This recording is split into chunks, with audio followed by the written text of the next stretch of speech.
recording studio मछिया मोड़ कंचन इब्राहिमपुर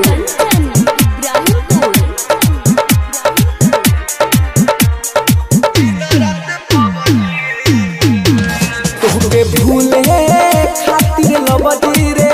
खेली दिन रात पबजी रे तोहके भूले खातिर लबदी रे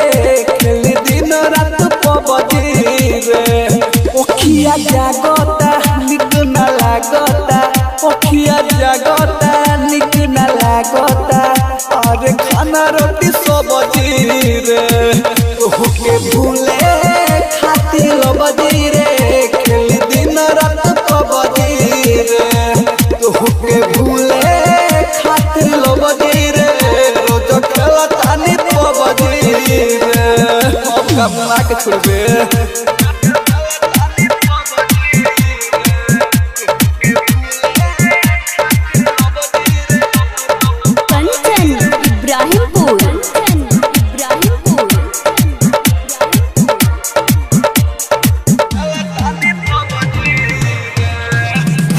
भरवा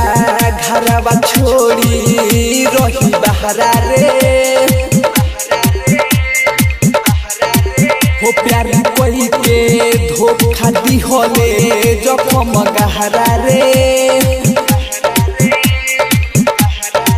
हो दिन भरवा घरवा छोड़ी रही बहरा रे हो प्यारे कोई के धोखा दी होले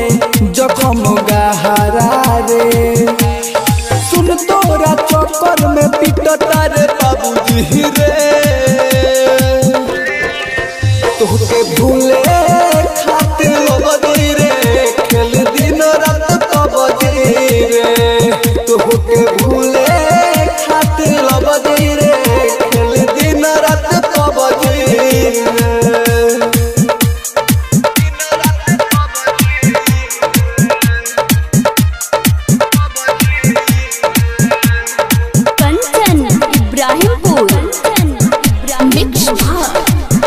रिकॉर्डिंग स्टूडियो मछिया मोड़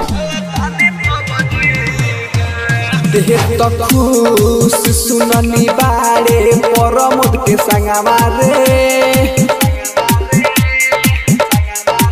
होवा के देखू रोज पीले बिसकिया रमावा रे